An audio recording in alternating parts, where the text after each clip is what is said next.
What's up, everybody? It is your boy Baddog back with another New York Giants video. Thank you so much for watching, guys and girls. I do appreciate it. Do me a favor, hit that thumbs up. Helps out the video more than you know. Hit the subscribe. Ring the bell so you get the notification when I go live or do a video like this. Obviously, Chris and I back doing Talking Giants, ramping up as the draft approaches. Free agency, obviously, pretty much behind us now, and the Giants look like they're pretty much done. Did what they could do with the limited cap space that they had, but they're still trying to make more cap space to get their rookie class in here because the Giants have got to commit quite a bit of dough, especially if they're going to keep their 5th and 7th picks overall. And you never know what's going to happen. Obviously, the Giants could keep those. They may look to trade back at some point. They may like their guy and trade one of those picks for future draft capital. That's the way you build it's the way you build a team. That's the way you rebuild, is with draft picks. Giants have a lot of cap space going into next year. They could dump Leonard Williams. Is going to save them a lot of money, but that's 2023. Obviously, this year they're trying to get under the cap and get their rookie guys in case they can't trade back, because you still need a trade partner and you still need to get equal value. You don't just trade back to trade back. And obviously, the big name has been James Bradberry. Now, the Giants have been trying to deal with him a lot. There's been talk about them eating his contract. But now there's a lot of rumors out there saying that there are teams interested in James Bradberry and that he most likely will be dealt, that the Giants are going to deal him. This is what is coming out. Now, I'm recording this video at almost 11 o'clock on Sunday night, and it's obviously, I scheduled it for 11 o'clock this morning. So if anything has happened in between those 12 hours, well, you can forget about this video. Of course, then again, now that I think about it, if anything happens in those 12 hours, I'll take the video down. Anyway, off tangent there. I digress. The Colts, the Chiefs, and the Texans are all interested in James Bradberry. This should save the New York Giants about $12 million in cap space, which is something that they sorely need. And if you get anything in return for James Bradberry, obviously that's a plus. Don't expect a lot in return for James Bradberry. Don't expect the first. Don't expect the second. The Giants got a 5th rounder for James Bradberry. That would be fine, right? Because this is really just going to be a salary dump. You're not looking to get anything in return, but at the same time, you don't want to just cut him and get absolutely nothing in return. So obviously the James Bradberry ordeal has been going on for a while. And again, he's probably the Giants' best defensive player, one of them. And he had a very good rookie season. Last year he fell off a little bit. And again, he's a very good cornerback. It's not like he's a bad cornerback. And it's not like if the Giants could afford to keep him that they wouldn't keep him here. Because Wink Martindale's system, obviously he blitzes a ton. And if you're going to blitz and be extremely aggressive on defense, you need some lockdown corners. James Bradberry has been that for the New York Giants. They went out and they spent $39 million on Adoree Jackson so they could upgrade over Isaac Yiadom and company over on the right side of the field. So what does that mean for the New York Giants? To me, it means that Sauce Gardner is a massive possibility. Now, when the offseason first began and Giants fans talking about Baddog, what do you think about Sauce Gardner? What do you think about Ahmad Gardner coming to the Giants? I'm like, are you kidding me? No way. No way. No way would I want him there, man. Two linemen.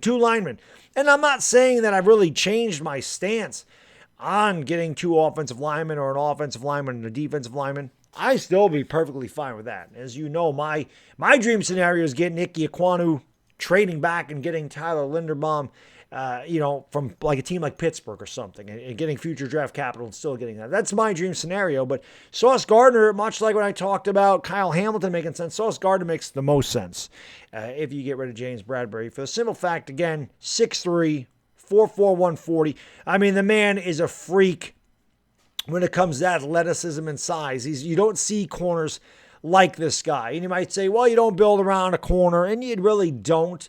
But the big thing between a corner and a safety is this. I've always talked about building from the inside out, and a corner plays in the line of scrimmage.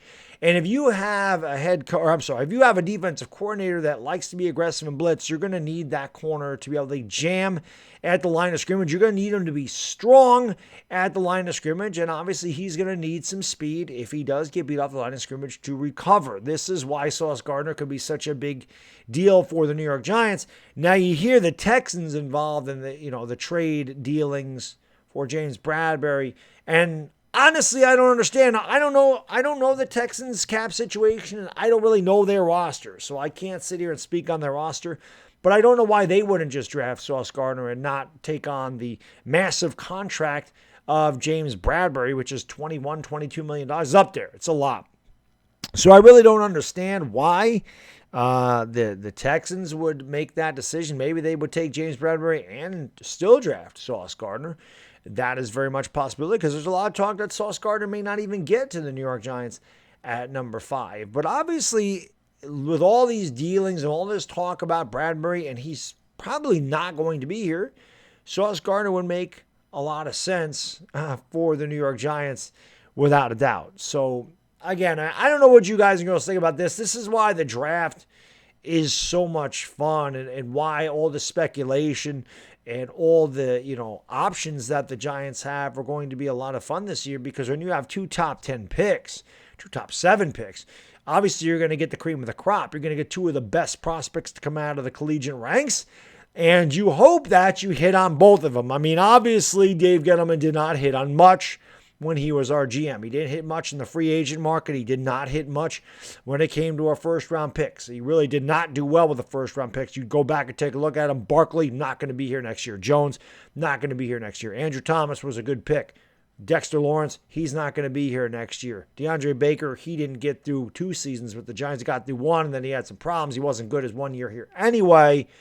So Dave Gettleman did a terrible job. We don't know what Kadarius Toney is going to be yet. A lot of Giants fans are still upset. We could have had Micah Parsons. We could have had Rashawn Slater. Those 2 guys obviously made a massive impact for their respective teams in the 2021 season. So you really don't know what Shane and company is going to do. But God almighty, you just got to hope as a Giants fan that the track record that Shane has, or that Shane is going to start to accrue here, is better than Dave Gettleman. This is a very important draft for the New York Giants. Is Sauce Gardner going to be the guy that you start to work your defense around? Do you want to build that offensive line in front of whoever your quarterback is going to be in the future? Obviously, this year it's going to be Daniel Jones.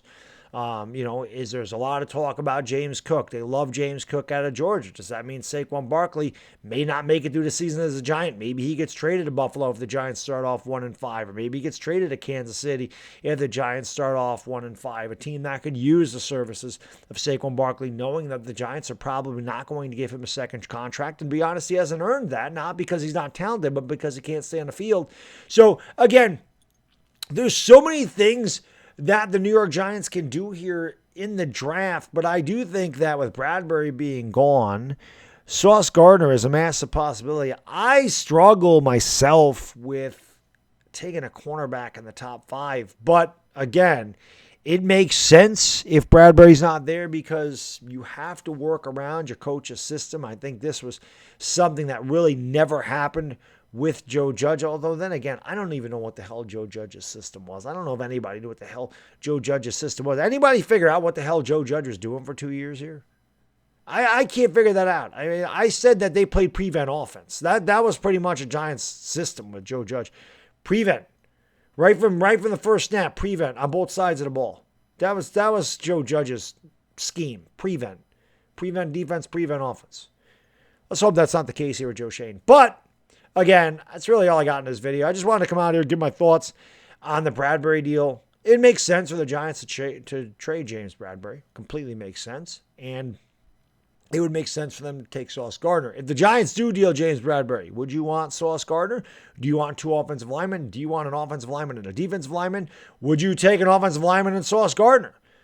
What do you guys think about Sauce Gardner? What do you think about the James Bradberry trade? Let me know what you think in the comment section. As always, thank you for watching. Again, if you've made it this far, you're a trooper. Hit the like, hit the subscribe, ring that bell notification, and enjoy the rest of your Monday, everybody. It's Bad Digga Dizzle, and I'm out. Peace.